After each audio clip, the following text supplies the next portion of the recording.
It's common when discussing Nintendo to talk about the significance of their development teams, and undoubtedly there are many teams that have become bywords for quality. But recently I've started to think that this could be quite a limited way of viewing their development capabilities, and I think one aspect of Nintendo that has gone severely underexplored is the role of its senior producers who commission these games and assemble the teams in the first place.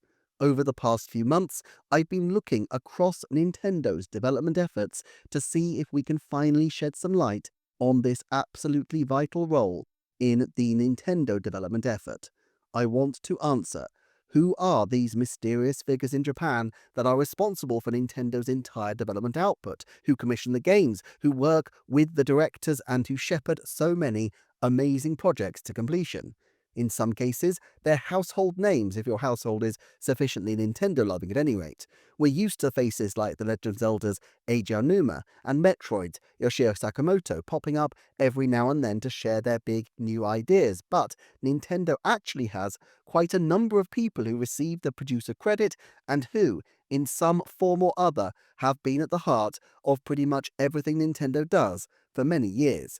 In this wheel and spoke model, it's the producers who are the spokes and who are vital to what happens on the wheel. You could imagine, and indeed we have seen, some of these development teams being swapped out between projects. But the core people still remain, and despite the fact that many of these people are not by any means household names, they remain vital to the continued success of Nintendo. Before we start, then, we need to define our terms a little bit. Firstly, what in Nintendo's mind does a producer actually do, and how many different types of producer are there? It doesn't appear that the producer category is a fixed position, and there are many people who are producers on one project but take different roles on other projects. There are a huge number of different roles, and it seems like some of these have a degree of overlap. There are assistant producers, general producers, executive producers, supervisors, coordinators, production managers, and so on. Before we look at the key people behind Nintendo's development output right now, we probably need to unpack this a little bit.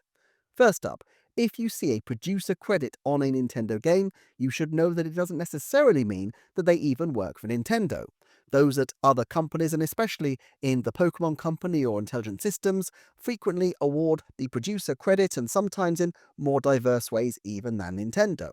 However, looking just at the Nintendo side of things, there does seem to be some kind of internal logic to how the different credits are issued. Executive producers are easy to categorize. This is always the Nintendo president, so in recent years, Shuntaro Furukawa. This has been a useful way in the past of identifying the development date of games. For example, January 2019's new Super Mario Bros. U Deluxe had Tatsumi Kimishima credited as president, despite Kimishima-san having left the post the previous year, while the previous month's Super Smash Bros. Ultimate had incoming president Shuntaro Furukawa credited as executive producer.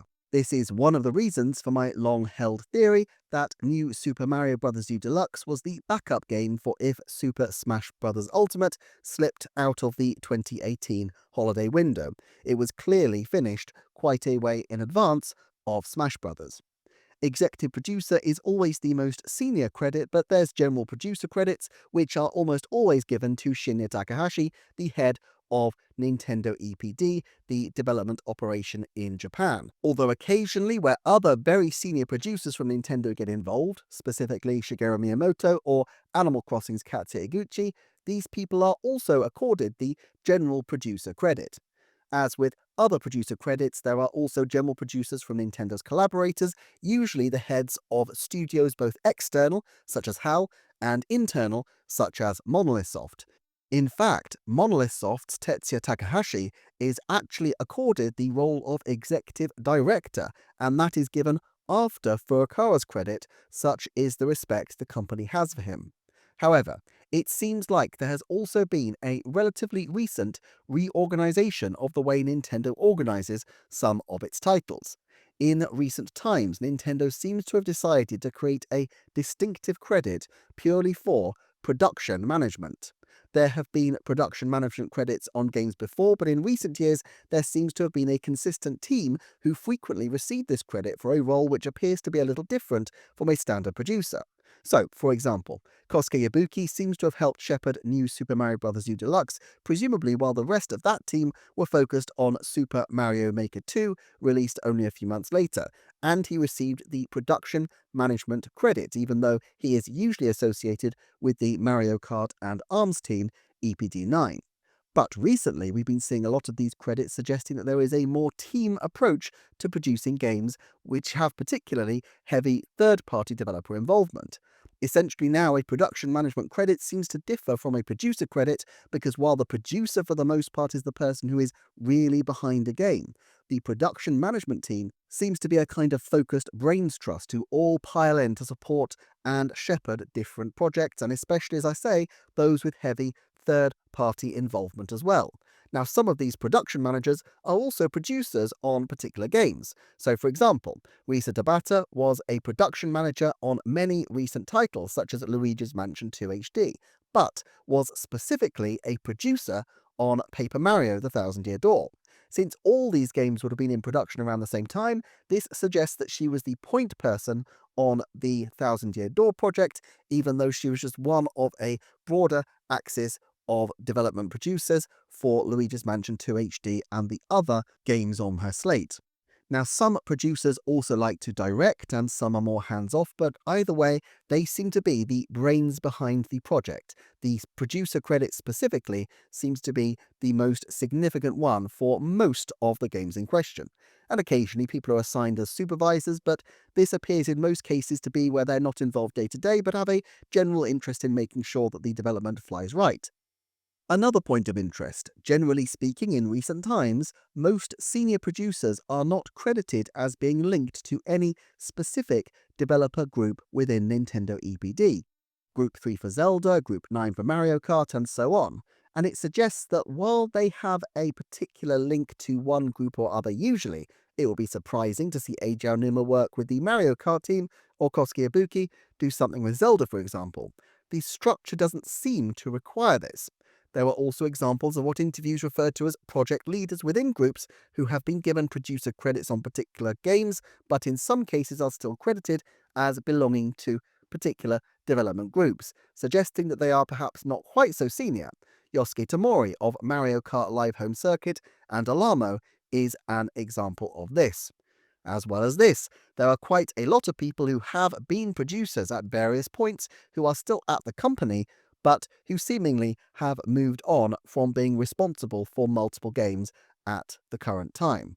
The first leader of the EPD Tokyo team, now responsible for 3D Mario and Donkey Kong, Takao Shimizu, seems to have moved back to Kyoto for perhaps a quieter life after the stress of Super Mario Galaxy, and appears to have moved out of game production entirely after supervising Majora's Mask 3D in 2015, and he was credited as being in the planning and production department in a Famitsu interview, though this was Google translated.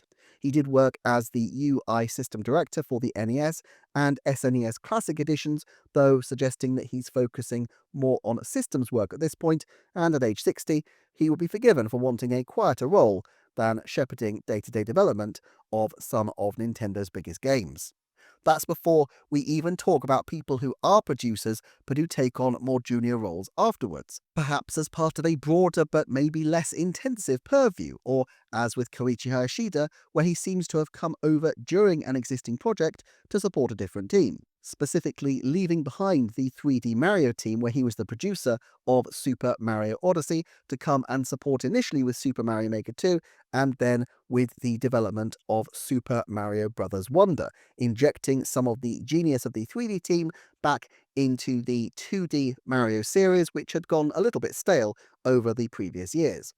And then there's the producer of Astral Chain and many other titles, Hitoshi Yamagami, who it seems may have moved on from the company in recent years.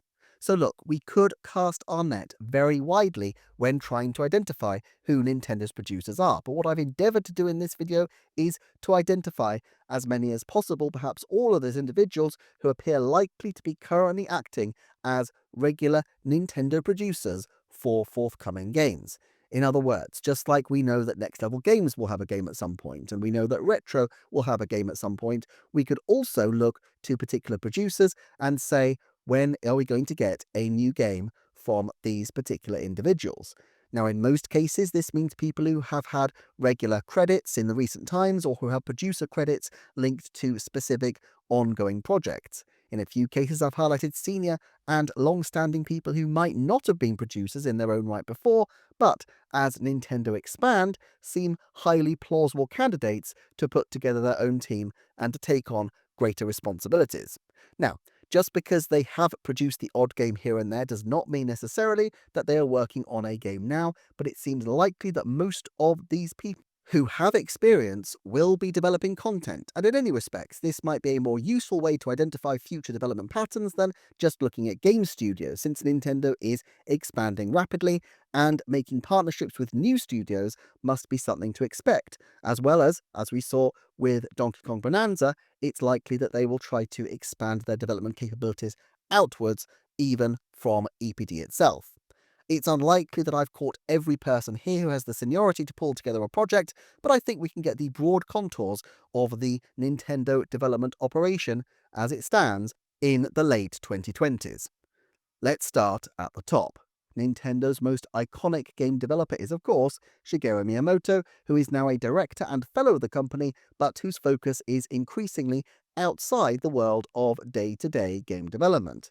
That said, he hasn't relinquished his game supervising role completely, and occasionally is credited as a general producer on titles such as Pikmin 4 and Zelda Tears of the Kingdom, while he has been referred to as a senior supervisor on titles like Princess Peach Showtime and Mario and Luigi Brothership, suggesting that he remains very interested indeed in certain key Nintendo franchises.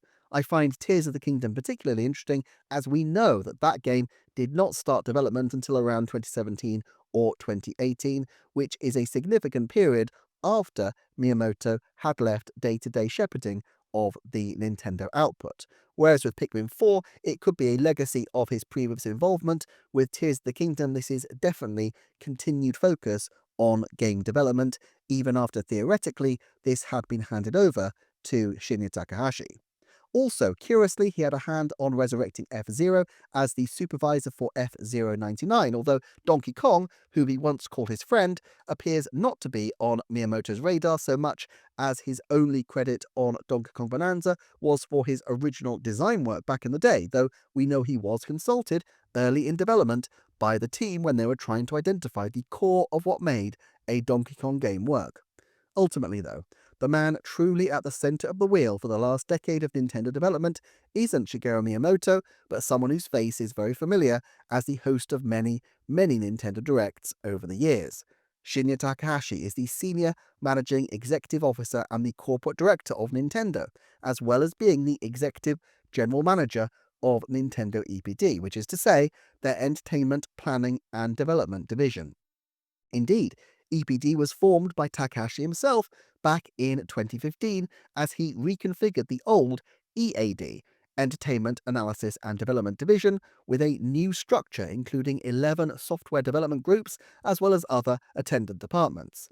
The proximate cause of this rejig appears to have been the loss of Satoru Iwata in the summer of 2015, and with the new leadership of Nintendo not having a background in game development, company president Shuntaro Furukawa is an accountant by trade. Takahashi-san became the most senior game development at the company, aside from Shigeru Miyamoto himself.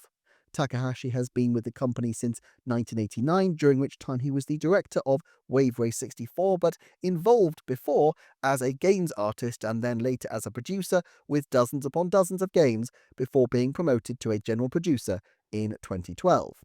Alongside Takahashi is Yoshiaki Koizumi, whose deep involvement in both the Zelda and Mario series is legendary, and who for many years headed the Tokyo-based 3D Mario team before finally being promoted in 2020 to become a senior executive officer for the company and the senior general manager of the whole of Nintendo EPD. Koizumi-san is fascinating in his own right, and I have a separate, very in-depth exploration of his incredible journey through the company and how his clashes with Miyamoto changed both men profoundly. For this video though, it's sufficient to understand that the person responsible for day-to-day management of the company this decade is Koizumi, a man who has spent more time getting to grips with that indefinable quality that makes Mario Mario than anybody else, perhaps save Miyamoto himself and his longtime number two, Takashi Tezuka. A man who is a lover of technology and highly forward-thinking, a man who produced the Switch and has shown a willingness for irreverence, but Yoshiaki Koizumi will be a major figure, I'm sure, in the development of Nintendo over the next decade. Now, besides this, it would be unsurprising if internal changes were made quite gradually to reflect the new management as things continually change. And from the outside, it's actually quite difficult to really get to grips with what Nintendo are doing and what rearrangements are being made, as we only have a few insights into the workings of their department. A major way that we can find out exactly what's going on is their own Ask the Developer interviews and game credits, but none of these are perfect ways to be able to identify exactly who are the movers and shakers in Nintendo. What we do know is that Koizumi is accompanied by a number of deputy general managers and senior officers. These are people who may not be on the board of directors, but are very senior indeed in the company. So Takashi Tezuka has long been associated with 2D Mario and overseeing the Pikmin development group, and is as close to Miyamoto as anybody, having been the assistant director of the original Super Mario Bros. And the director of the original The Legend of Zelda, as well as many titles since. He is one of the company's executive officers. Also more senior, although not yet an executive, is Animal Crossing's Katsuya Eguchi, who continues to be a senior producer and occasionally, notably in collaboration with HAL Laboratory, has been credited as a general producer, the credit usually given to Takahashi himself. Of course, just because he isn't always credited doesn't mean his role isn't always significant. Koizumi has seldom been credited on games this decade, except for the odd special thanks, but we know that his involvement is felt, and indeed it was he that put the Super Mario Odyssey group on the path to creating a new Donkey Kong title. The same can be said of Takayuki Shimamura, the deputy general manager whose most prominent appearance in the gaming news in recent times was when interviewed as the producer of Nintendo Switch Sports. Another senior figure is Toshihiko Nakago, who was a programmer on the 1983 Donkey Kong title and was last credited as an advisor on Super Mario Bros. Wonder, with a long stint at the Nintendo Systems Research Department in between. As he is now in his late 60s, it's difficult to tell exactly how involved he currently is with EPD. Toyokazu Nonaka is another producer for many Mario spin-offs and collaborative projects, including the Mario plus Rabbids games in collaboration with Ubisoft. It's important that we understand who these people are because they have shaped Nintendo for a considerable time, but by and large, they aren't responsible for the production of games day to day, and indeed, many are likely to be approaching retirement, so one of the objectives of this video is to actually uncover who will be stepping up into their place. By scouring the credits, we can identify most of those people, although even then, things are tricky to be too sure about. Nintendo doesn't tend to do double credits, so for example, Aya Kyogoko, who is the longtime director on Animal Crossing, is only credited as a producer on those rare games like Amiibo Festival, where she isn't actually the director of the piece. Therefore, while this is primarily a list of producers, there are a couple of occasions where I will point out people who almost certainly at this point would qualify as producers if they weren't thoroughly embedded in directing their own games.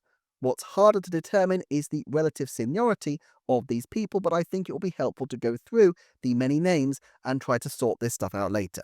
So, let's start by looking at the 6 teams who have significant internal development groups within Nintendo. Even within this group, it's possible to see some people who have moved quite recently into the producer role. One example here is in EPD Production Group 4, which has gone from 1 to 5 different producers in recent years, suggesting a significant expansion of their capability. The team behind 1-2 Switch, Ring Fit Adventure, Labo, and others has for a long time been led by Koichi Kawamoto, but Kawamoto stepped up in a big way to develop the Switch 2 console. It wasn't unprecedented for him, mind you. He worked closely with Yoshiaki Koizumi on the original Switch. It strikes me as likely that Kawamoto will be one of the next senior figures at the company, but with him becoming less available, his longtime number two, Takayuki Shimomura, stepped in as a second producer on games coming out of this department, and the two quite often have co-credits as producers. Once the Switch 2 is complete, I think it's unlikely that the department, as previously constituted, would require two producers, so I expect either Kawamoto to be promoted, likely, or else this team to expand, or in fact, both seem plausible. There also seems to be a third producer to have come out of their ranks very recently. While Yoshikazu Yamashita was credited as the director for Nintendo Switch Sports, just as he was the director of Wii Sports back in 2006, he finally received the producer credit for the basketball DLC. Yamashita has a pretty diverse background, including field planning on A Link Between Worlds, being the senior director for Super Mario Maker, programming for the first two Pikmins, directing Nintendo Land, and he started all the way back on Mario Artist. Still, his most consistent passion appears to have been the sports series, and he seems an obvious person to continue as a senior producer within Nintendo's EPD4 grouping. Now, although EPD4 may not make the kind of titles that make most core gamers weak at the knees, it is a pivotal department for Nintendo, with Ring Fit Adventure and Switch Sports especially both being huge sellers in recent years, and their other experimental titles always having that chance of breaking out. While other teams nurture their long-standing IP, this team is the true heir to the weird side of Nintendo, keeping the Iwata blue ocean flowing. Then there's Yosuke Tomori, who has been credited with being at EPD Group 4, but his area of interest seems to be accessories. After working on Labo, Tomori has recently been the producer of Mario Kart Live Home Circuit and Alamo. As the producer on Home Circuit, he handled, according to Nintendo Life, the development of the hardware as well as system software, while the concept itself was the developer Velan's. And evidently he worked heavily with the technology department on Alamo, but we'll get to them in due course. The fifth producer from EPD4 also has a sole producing credit on Mario Kart Live Home Circuit, but I suspect has a big future. This is Hiroshi Matsunaga, who has directed multiple Wii Fit titles and most recently directed Ring Fit Adventure. The fitness series, separate from the sports series, has always been a huge seller for Nintendo, and whether what's next is a Ring Fit sequel or some brand new project, Matsunaga is very likely to be at the heart of development. Although Home Circuit is his only formal producer credit, it might interest people who like this sort of thing that he was the assistant producer on Star Fox Zero and Star Fox Guard, and since producer Tadashi Sugiyama hasn't had a credit in a decade and his past is mid-60s by now, there's a strong chance that Matsunaga is the most senior producer internal to EPD to have worked on Star Fox in recent times.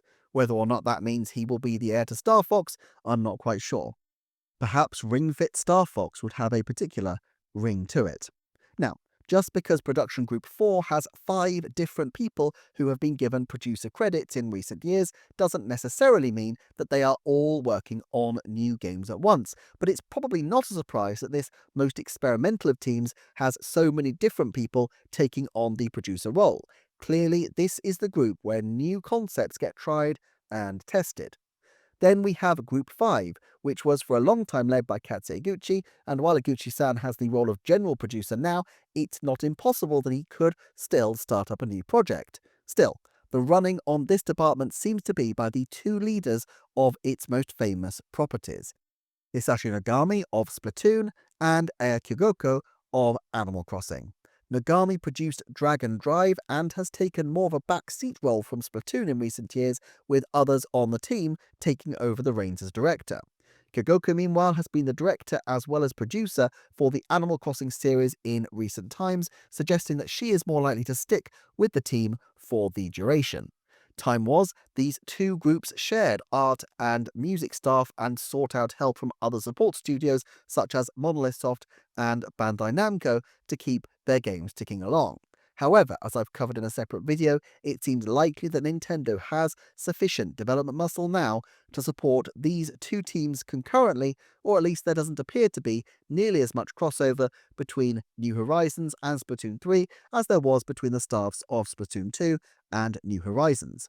I don't necessarily foresee anybody else coming out of this group in the medium term, but it definitely seems plausible that these two teams could separate in due course. Another team where we've seen evidence of recent movement is Group 8, who are responsible for 3D Mario and, of course, now 3D Donkey Kong. With Koizumi's promotion, it's hardly a surprise that the man who seems to have been his successor in so many ways over the years, Kenta Motakura, has taken over as the producer most closely linked to the Tokyo-based team. However, it's worth mentioning Kazuya Takahashi, who took over Bonanza's development midway through and serves as its director for the past 5 years. Although a director on this, he has produced games for other companies, and so if the seniority of being a producer has any kind of pay scale implications, my guess is that he's on the same level as other producers, at least at the junior producer level. A lot has been made about the development of a Donkey Kong team, but it seems highly likely to me that they brought in someone they felt could not only lead one single game, but also take long-term responsibility for the franchise as a whole. If there's one person who seems likely to become the Eiji Aonuma of Donkey Kong, it is Kazuya Takahashi. Then we have Kosuke Ibuki, who is the producer most closely associated with Development Group 9 of Mario Kart and ARMS fame, seeming to replace Hideki Kono, who moved on several years ago to develop Nintendo's mobile apps, although he was credited as a producer on the Booster Course Pass, perhaps reflecting how heavily the Booster Course Pass cannibalized Mario Kart Tour content. Kono is approaching retirement age now, but may still have some projects left, especially in the mobile space. However, also of note is Yasuyuki Oyagi, who has been the director on multiple Mario Karts as well as Nintendogs and Cats, and has been the co-producer on recent titles including Mario Kart 8 Deluxe. It's striking that he only had a special thanks on Mario Kart World. It could be that he left the company, but as he was specifically credited as the co-producer of the Booster Course Pass, it strikes me as likely that he has another project afoot. I assume the Booster Course Pass didn't take 8 years to develop after all. It's not confirmed, but I think it's as likely as can be that Oyagi has a group working on something, whether a new Nintendogs plus Cats, or perhaps something else. Now, I've covered these departments first because they're actually relatively easy ones to deal with. The next two, though, seem primed for a major reorganization in the years ahead. Perhaps the most stable department over recent decades is Group 3, the Zelda team. Eiji Aonuma has been the Zelda producer for an incredibly long time, and, age 62, it seems plausible that during the Switch 2 era he may want to step back. The fact is, though, this is the only department where nobody else yet has a producer credit. There is his longtime assistant producer, Daiki Iwamoto, who has directed Zeldas back in the DS days, corralled the Breath of the Wild DLC team, and has generally been a tireless number 2. However, at 55, it seems that Iwamoto would be a sideways move for the company, though I wouldn't rule out him being given greater latitude to start running his own production group before he hits retirement age. The other obvious heir apparent is Hidemaru Fujibayashi. He has been directing for Zelda since the Oracles games and has directed Skyward Sword, Breath of the Wild, and Tears of the Kingdom consecutively. It's possible that he is already remunerated as a producer. As I said before, Nintendo doesn't seem to give people double credits very often, so as previously we saw, Air Kigoko has the producer credits for spin-offs of Animal Crossings, but on the main game is the director and hasn't received a producer credit. While there are many people with long track records who remain on what appear to be rather junior job titles, I find it difficult to believe that Fujibayashi of all people couldn't step up as a producer in his own right if he cared to, and while it remains to be seen whether he will be the one to succeed Eiji Aonuma on the overall franchise or whether he'd rather continue being a bit more hands-on with specific games, he certainly has the influence in Nintendo to be credited as a producer. It should be noted that there is another heir apparent, however. Grezzo's Zelda group has been extremely dedicated, responsible for games as far back as 2011's Ocarina of Time HD. Satoshi Terada from Grezzo and Tomomi Samo, who was formerly a coordinator at Nintendo, shared the director's credit for Echoes of Wisdom, and it seems likely that this collaboration will continue into the future, with Sano being an obvious person to continue shepherding Zelda projects, having worked on Zelda titles since Ocarina of Time 3D, and with Grezzo multiple times, including on their 2017 3DS original title, Ever Oasis. She's not a producer yet, but it does seem like just a matter of time. Then we come to EPD 10, which has for a long time been led by Takashi Tezuka. At 64, Tezuka-san must be surely given close consideration to succession planning, and his department is pretty interesting in this respect. The 2D Mario team benefited not just from a rare supervisory credit from Shigeru Miyamoto, but also the infusion of two key talents, Shiro Mori from the Zelda team and Koichi Hayashida from the 3D Mario grouping. Hayashida, as we've discussed before, was the producer of Super Mario Odyssey and Captain Toad before he came in as a more apparently junior position for Wonder, so he does make sense as the successor to Tezuka with a broad responsibility for 2D Mario. As for Shiromori, he's been involved in a number of major projects, and the long-time directors do eventually make producers, even though I'm not entirely sure there's an obvious role for him right at present. Also in this group is Hiroyuki Kimura, who has been credited as the co-producer or on generic project management for a number of games, but was the credited producer on a number of older titles, including most recently Pikmin 3. With Shigeru Miyamoto taking a personal interest in Pikmin, he was the general producer of Pikmin 4, remember, perhaps they felt that Pikmin 4 didn't need an additional producer, but he is still credited as on production management for that game. While never having had a producer credit, Yuji Kando has also worked on every Pikmin game, including as director of Pikmin 3 and the chief director on Pikmin 3 Deluxe and Pikmin 4. It's difficult to imagine anybody else being given the nod as a final producer for the Pikmin series, and so surely we should expect Kando to step up sooner or later. I should briefly mention, though, Shigefumi Hino, who has been involved in a lot of EPD 10 games at a senior level, but never as a producer, and as he's past 60, perhaps he won't take on the producer role now, even though he is clearly a very important figure for the company. So, that's the team of producers who are primarily or exclusively focused on internal development. However, it gets more complicated from here. The next person to discuss is Yoshio Sakamoto. Sakamoto-san is a fascinating character, but the man is most famous for Famicom Detective Club and Metroid, although he has credits on Tomodachi Life, the Balloon Fighter series, and many more games over the years. However, one consideration here is Sakamoto's age. He's now 66, which is past the Japanese retirement age, and his reference in interviews to Kaori Miyauchi as his heir on the Famicom Detective Club series may suggest that he's likely to be hanging up his hat, and so may already have transitioned the series over to her stewardship. I think we can almost certainly count Miyauchi on our list of producers, therefore. Another franchise Sakamoto has had his hat on was Tomodachi Life, though any of the three Tomodachi Life developers also have the seniority to take on the producing role. And then there's Katsuya Yamano, who has recently project managed Metroid games and supervised Rhythm Heaven, although he was also credited as a producer in times gone by. My hunch is that he has a decent tip for the producer of the next Rhythm Heaven title. Also of note is Takahiro Hosokawa. Never a producer, this gentleman nevertheless was responsible for directing the early Wario Lands, among many other amazing games, most recently Metroid Samus Returns, and assistant directing on Metroid Dread. His credit suggests that he's far more interested in the nuts and bolts of directing rather than supervising. This is rather a shame, as he remains the great hope for me of a new Wario Land. 2D Metroid will also need a new leader if and when Yoshio Sakamoto hangs up his hat, and the obvious candidate here may be Fumi Hayashi, who effectively swapped roles with Hosokawa across the two Mercury Steam Metroids.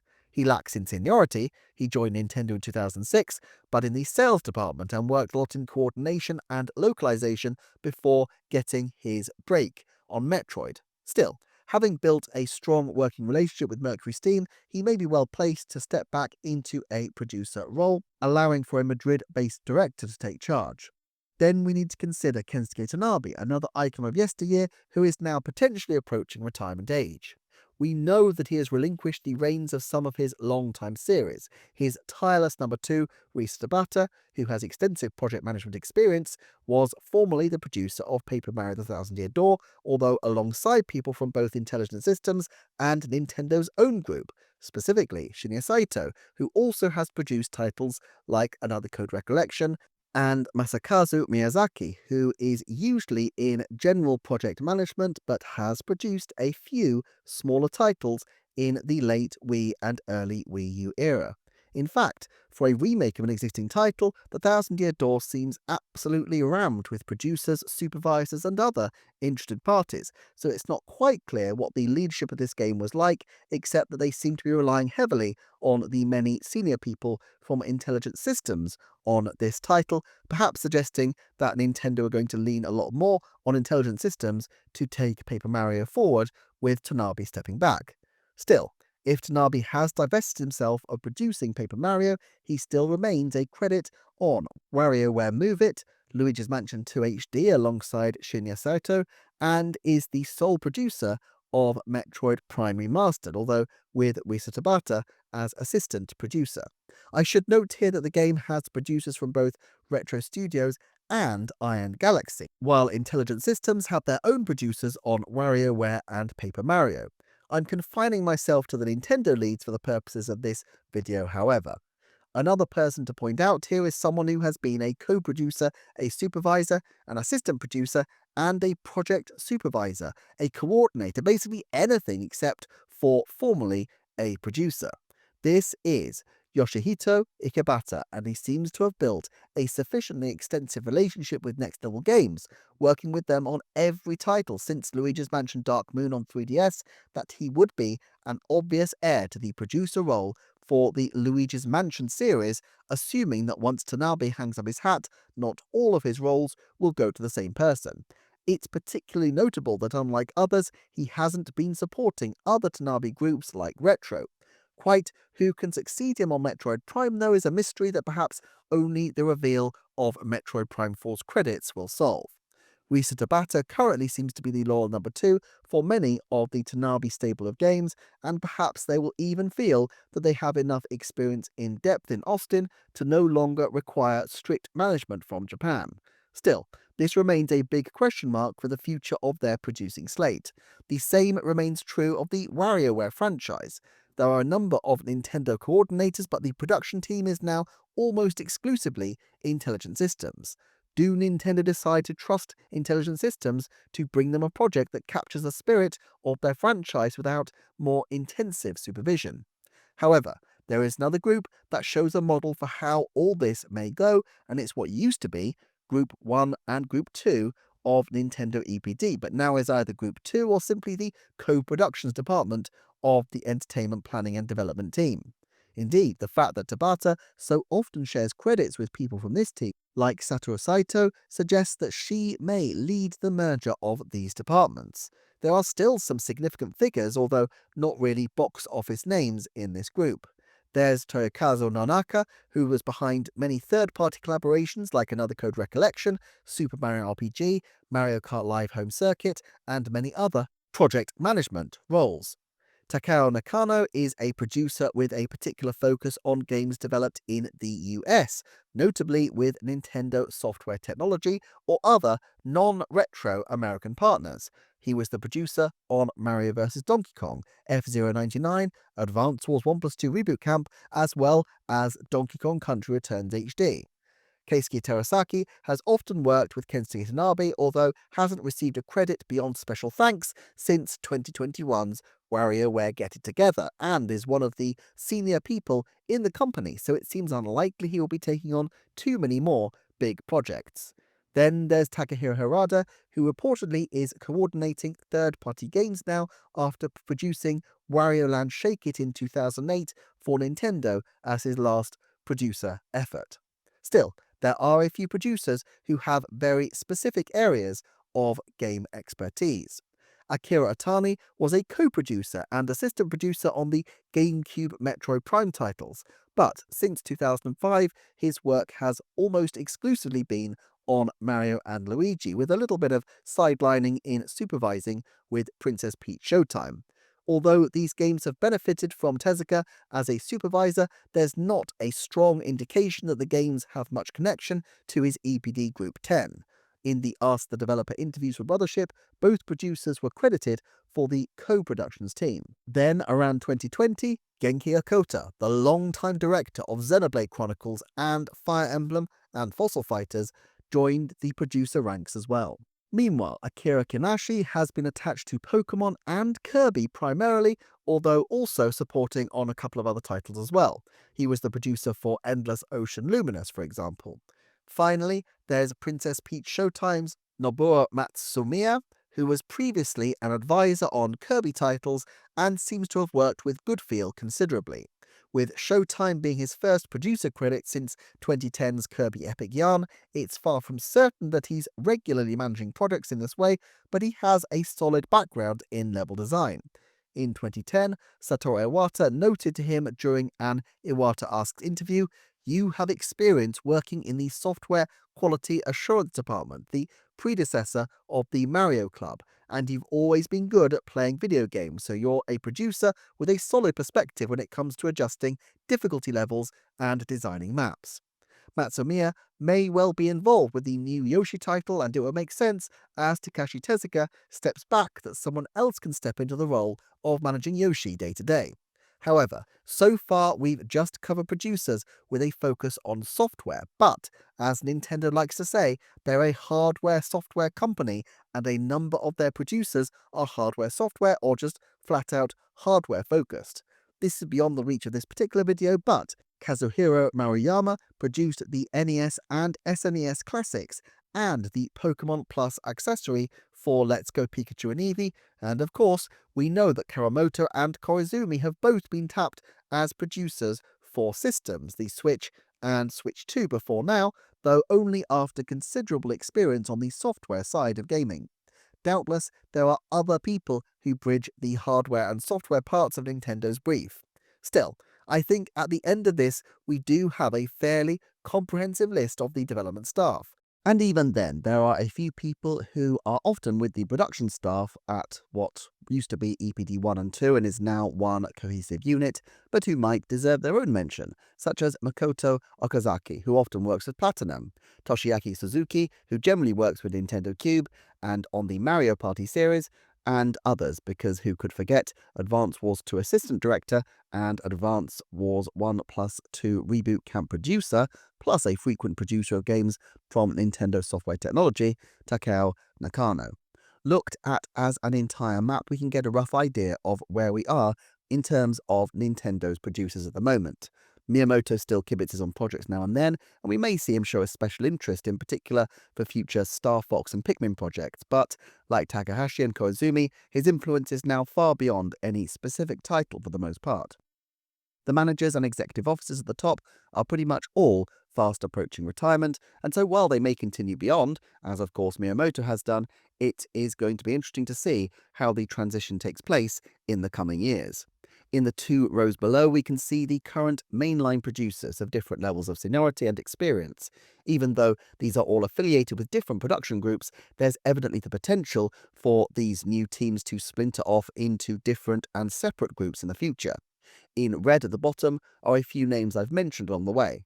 In some cases, like Iyagi, Iwamoto, and especially Asawa, their age will likely prevent them from being producers, but they will remain vital greybeards during transitional periods, and hopefully may still have a role to play in sharing their experiences, particularly on some of those more obscure franchises. On the other hand, Kerry Miyachi was essentially named as Sakamoto's successor on Famicom Detective Club in the last Ask the Developer interview. There are probably many more that I could have shown here. I opted not to include Bonanza director Kazuo Takahashi, for example, as he is a relatively new recruit to Nintendo, but there are definitely potential heirs for a cohesive Donkey Kong department, as I will be addressing in another video soon. In some cases, these people are tied very specifically to particular franchises, Aya Kyogoko does have overall supervisory responsibilities for EPD 5, for example, but her track record is fairly exclusively focused on Animal Crossing, more in the Aonuma role of being the head of the particular franchise. On the other hand, on the right-hand side, we can see Sayoto, Nakano, Miyazaki, and Onaka, who work on a number of projects, often as a coordinated production team with Rita Tabata, while Suzuki and Okazaki have a little more of a clear focus through their histories with Nintendo Cube and Platinum Games, respectively. Even among the existing producers, though, I find it curious that certain franchises seem to have potentially far more assured futures than I would have naturally thought. Specifically, the fitness and sports series, however iterated, seem like a good shout for long and a healthy run, while smaller titles like Rhythm Heaven and Mario and Luigi nevertheless have regular producers at Nintendo. Other series have rather arm's-length production arrangements with producers, often assigned seemingly more to do with other factors such as working extensively with third parties, working with the American branches, or working with lots of accessories. It's a pity that Advance Wars doesn't have any obvious cheerleader at Nintendo, although it does have the senior figure from Intelligent Systems involved, as well, at least for another couple of years, Nakano. Whether some of these studios, such as Retro and Next Level Games, can become as trusted by Nintendo as HAL and Intelligent Systems, whether they could even have producers of their own who take the same kind of independent lead in terms of game design that the core team at EPD do, well, that will be an interesting story that the credits will have to tell during the Switch 2 generation. Charting all of this has been a pretty substantial project over the last few months, and the upshots of this will be the topic of a number of future videos, as well as being something that I've covered in previous videos leading up to this one. If you'd like to support my work, I would really appreciate you checking out the Patreon, but either way, thank you so much for watching, and I shall see you next time for another Nintendo Forecast.